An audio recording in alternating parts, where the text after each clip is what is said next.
Part 1 begins on a cold Seattle evening when Emily returns home after finishing her shift at a local bookstore. She is tired but carrying that quiet hope for peace that people in strained marriages often hold without admitting it to themselves.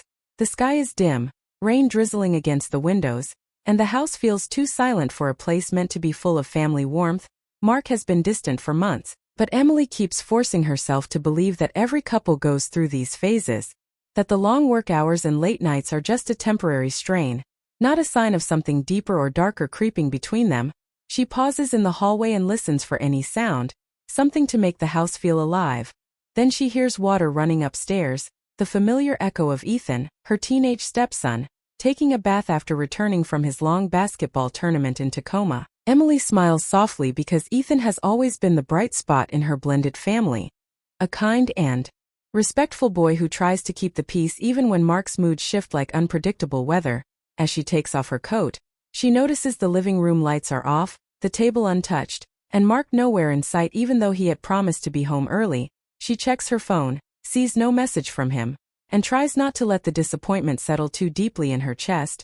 She reminds herself that Mark has been stressed at work, that he probably got caught up in something important, but her mind keeps drifting back to the many nights he has come home smelling of strong cologne he never used around her, or the times he hit his phone screen when she walked by. She pushes those memories away quickly, choosing not to open that door yet. Emily heads upstairs with a laundry basket tucked under her arm, moving quietly so she doesn't startle Ethan. She passes the half-open door of his room and notices his backpack lying on the floor. Unzipped, books spilling out like he dropped it in.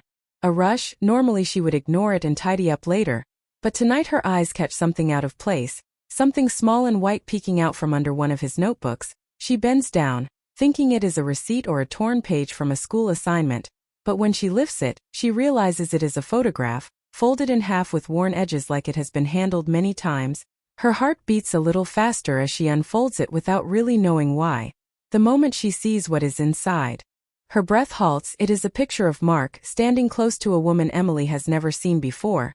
They are outside somewhere in warm light, smiling in a way that looks too personal, too familiar.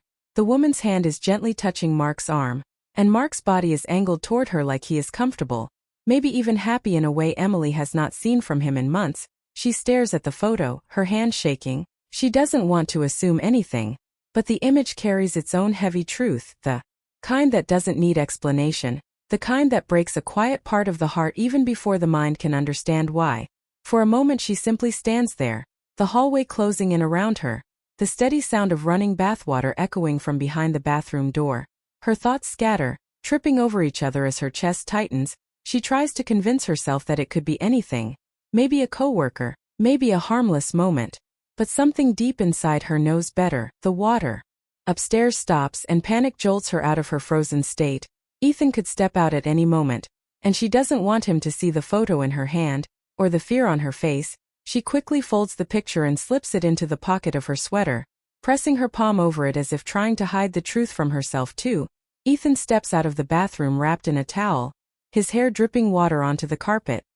He looks tired but happy to be home.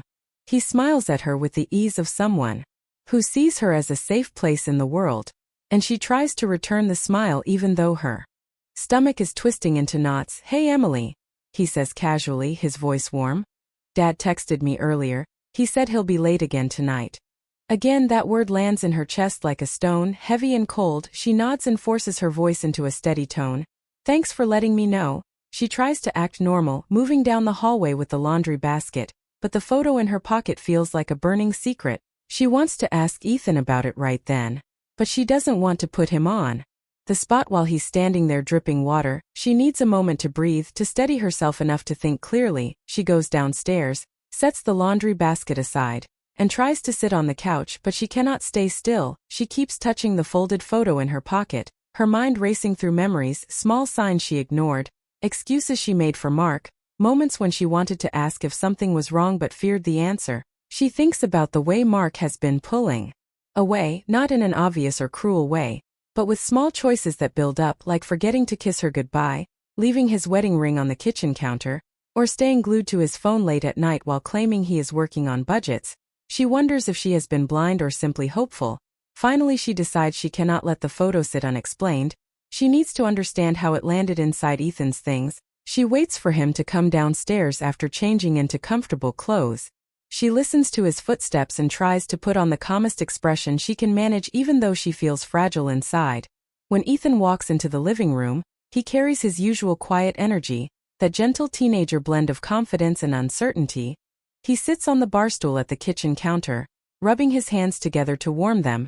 Emily joins him, offering a soft smile that wavers at the edges. She keeps her voice steady as she asks, "How was the tournament?" Ethan begins talking about the game, the long drive, how his team almost made the finals. His words are easy, innocent, filled with the straightforward honesty she has always admired about him.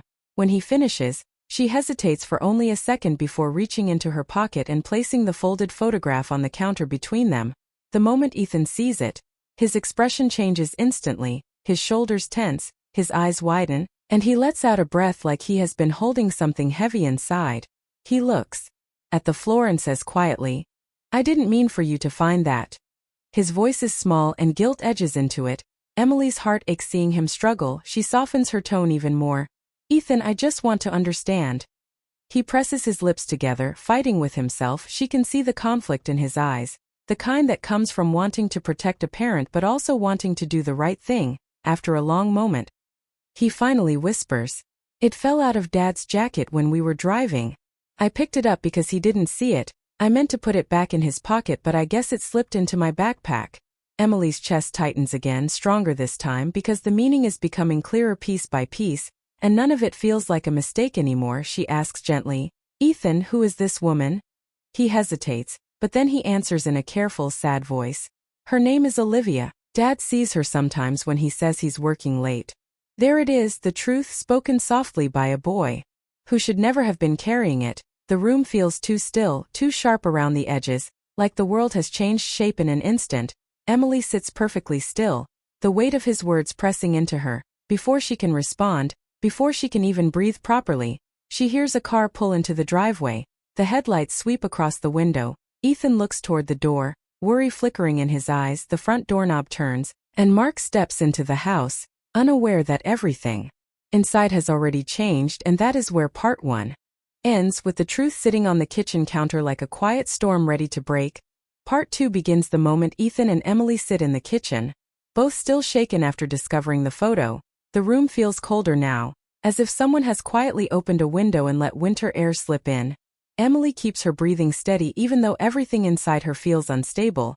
She can hear Mark's footsteps on the porch, the soft clink of his keys, the familiar sounds that once meant safety but now feel like warning bells. Ethan looks terrified, not because he did anything wrong but because he knows what this moment might lead to. He is a kid caught between two adults, neither of whom he wanted to hurt. Emily squeezes his hand lightly under the table, silently promising strength, support, and protection. She does not want him to think he caused anything or that he is responsible for fixing something he never broke. The front door opens and Mark steps inside, shaking the rain off his jacket. He looks tired, worn out from whatever story he plans to tell, but the second he sees the expression on Emily's face, he freezes. Something in her eyes makes him straighten. His gaze shifts to Ethan sitting beside her, then to the photograph on the table, and he instantly knows. Emily watches the truth wash over him, not in surprise but in resignation, the way someone looks when they are caught in something they feared but expected. She doesn't speak yet, letting the silence stretch long enough for him to understand she is done being confused, done giving excuses space to grow. He swallows hard and sets his keys on the counter, trying to stay calm. "Emily." He begins with a steady but nervous voice, "What's going on?" Emily lifts the photo and places it in front of him, her voice quiet but firm. "You tell me." Ethan shifts uncomfortably, gripping the edge of his seat. His fear is clear, and Emily hates that he is witnessing this. But it's too late to shield him completely. Mark looks at his son, then back at Emily, and something in his shoulders drops as if he no longer wants to hold up whatever lies he had prepared. He lets out a long breath, rubbing the back of his neck. "I didn't want you to find out this way," he says softly. That sentence feels like a punch. Emily's throat tightens because he didn't deny it, didn't claim misunderstanding, didn't say it was a coworker or a mistake. His first instinct was not to fix but to admit he had hoped to hide it. Ethan's eyes fill with guilt even though none of this belongs to him.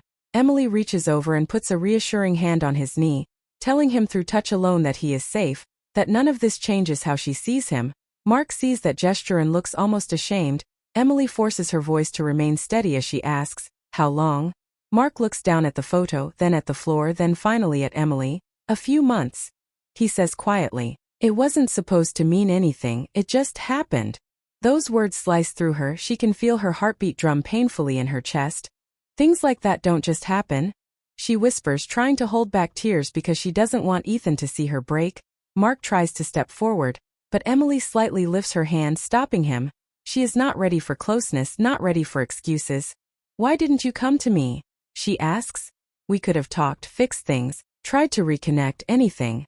But Mark avoids her eyes, a sign that he had made choices long before this moment, choices that had nothing to do with communication or repair. Ethan looks between them, his young face twisted with pain, because he has been carrying this truth longer than he should have. Emily turns gently toward him.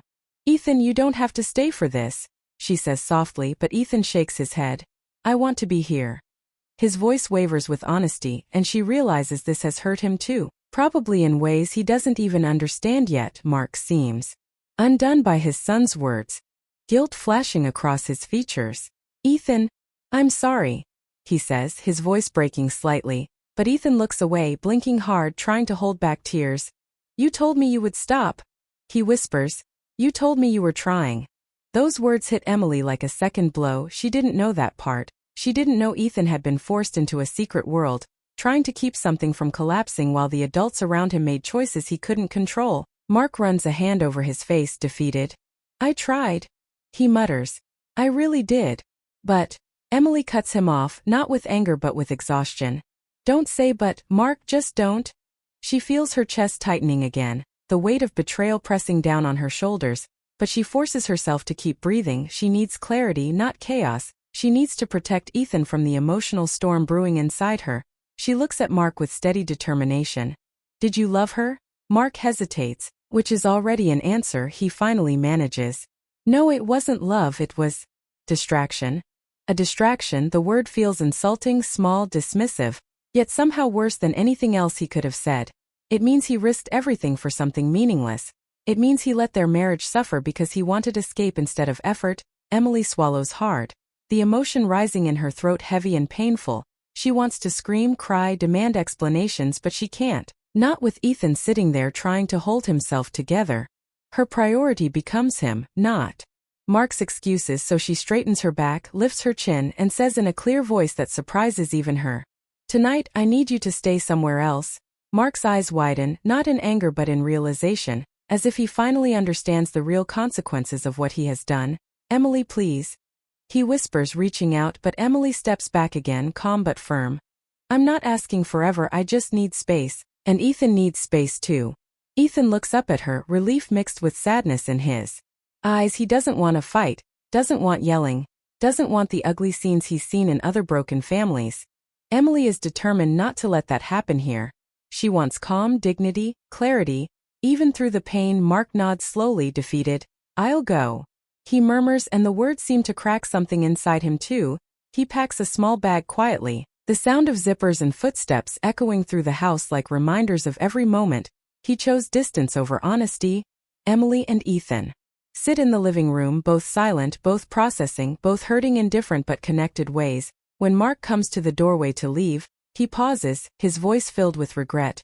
"I'm sorry," he says. "To both of you." Ethan does not answer, his face is turned away. Emily simply nods once because she cannot force words past the ache in her chest. Mark leaves, closing the door behind him, and the silence that follows is heavy but strangely peaceful too. Like the storm has passed but left the ground shaking. Ethan turns to Emily, his voice small. "Are you okay?" Emily does not pretend, she does not lie, she lets the truth sit gently in the room. "I don't know," she whispers, "but I will be."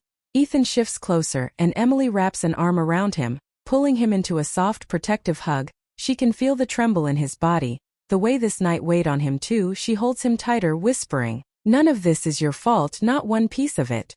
He nods into her shoulder, letting out a shaky breath. Emily closes her eyes and breathes deeply, grounding herself in the moment. The pain is real, but so is the connection between her and Ethan, a bond formed through honesty, care, and the willingness to face truth together. The rain outside gets heavier, hitting the windows with steady rhythm, and Emily stares at the door Mark just walked through. She feels the loss, but she also feels something else: resolve, clarity. Even a faint beginning of strength rising inside her. This chapter of her life has shattered, but she is still standing, still breathing, still capable of rebuilding. She doesn't know where the path will lead, but she knows she will not walk it alone. Ethan is beside her, and she will protect him through whatever comes next. And that is where part 2 ends, with Emily holding on to her stepson as the night settles around them, the truth exposed, the betrayal undeniable, and the first spark of a new beginning quietly forming in the shadows of their living room. Part 3 begins the moment the front door closes behind Mark, leaving Emily and Ethan alone in a house that suddenly feels too big and too quiet. The sound of the rain outside becomes louder, as if the sky is reacting to everything that just happened. Emily stands still for a moment, staring at the door, unable to move. The weight of betrayal sits heavy inside her chest. Yet she forces herself to take a slow breath because Ethan is watching her carefully, studying every movement like he is afraid she might fall apart. She turns toward him, offering a soft, tired smile, not because she feels okay but because she wants him to feel safe. "Let's sit," she says gently, and they move to the couch. Ethan curls up at one end, hugging a pillow, and Emily sits beside him, keeping a respectful distance but also letting him know she is right there. The air feels thick with questions neither of them knows how to ask. Emily runs her hand through her hair and tries to steady her thoughts. Everything is so fresh, so sharp, but she knows she needs to stay calm for Ethan. She looks at him with quiet concern. "Are you all right?" she asks softly. Ethan shrugs, his voice barely above a whisper. "I don't know." She nods slowly because she understands that feeling too well, the hurt, the confusion, the fear of what comes next. None of it has settled yet. "You did nothing wrong," she reminds him. "You didn't cause any of this." Ethan lifts his eyes, full of guilt he doesn't deserve. "Dad said he would try to fix things. I thought he meant it." Emily feels her heart break a little more at the sadness in his voice. She places a hand on his shoulder, her voice soft but full of honesty. "Sometimes adults make promises they're not ready to keep," she says quietly. "Not because they're trying to hurt anyone, but because they don't understand how their choices affect the people who love them." Ethan nods slowly, letting her words sink in. The house feels too still, like a pause before something new begins. Emily finally stands and walks toward the kitchen, not to cook or clean but to simply move, to keep herself from drowning in the painful silence.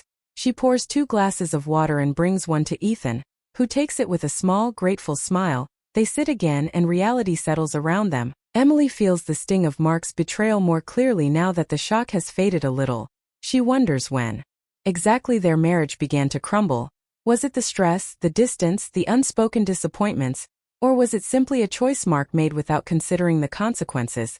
Her thoughts spin fast, too fast, and she forces herself to breathe deeply. She cannot afford to break down now. Ethan needs stability. She needs clarity. She needs time. She knows she cannot make any decisions tonight, not while emotions still feel raw and tangled. After a while, Ethan's voice breaks the quiet. "What's going to happen now?"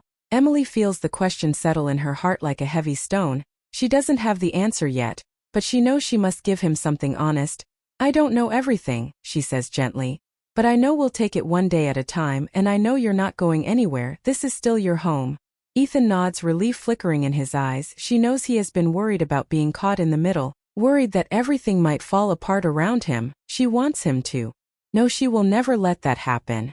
Later that night, after Ethan goes to bed, Emily sits alone in the living room, staring out the window, watching the rain blur the city lights. Her mind is full but also strangely clear.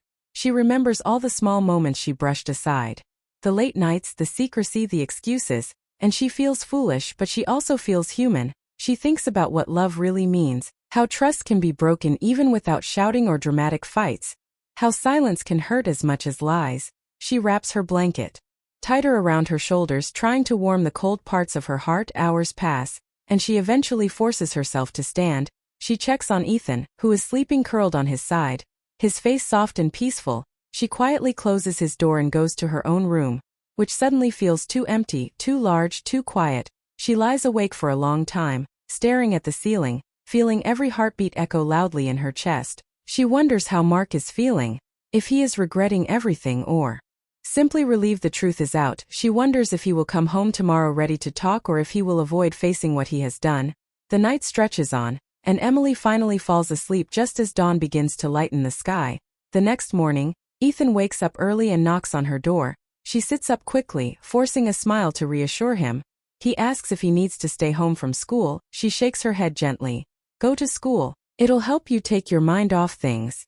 He hesitates, clearly not wanting to leave her alone, but she encourages him, telling him that she will be all right after he leaves. The house feels even quieter than before. Emily sits at the kitchen table, hands around a mug of coffee she barely tastes, trying to gather the courage to face what comes next.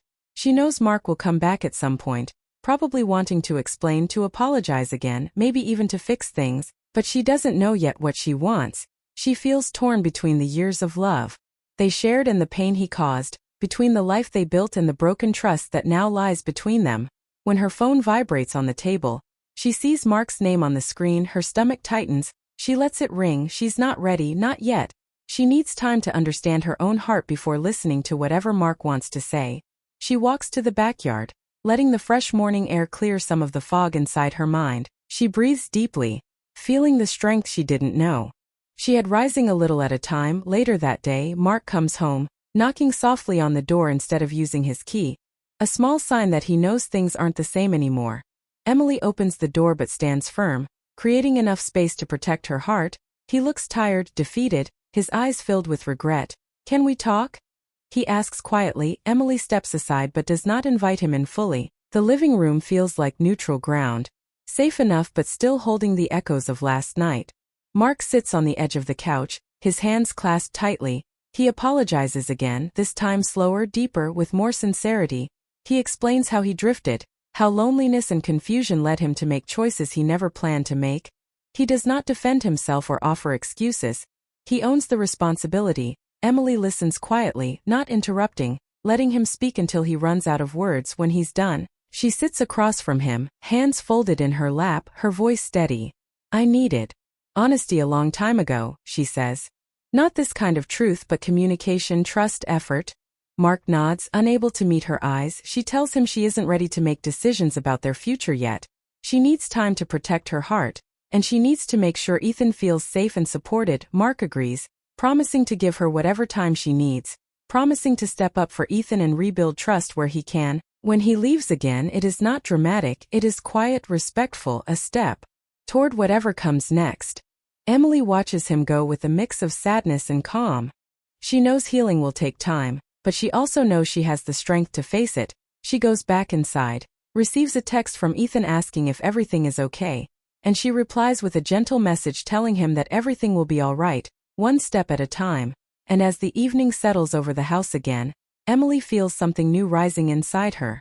Not happiness, not yet, but hope, the kind that comes after surviving a long night, the kind that builds slowly like dawn after a storm, the kind that reminds her she is still standing, still strong, still capable of shaping her future, whatever it becomes.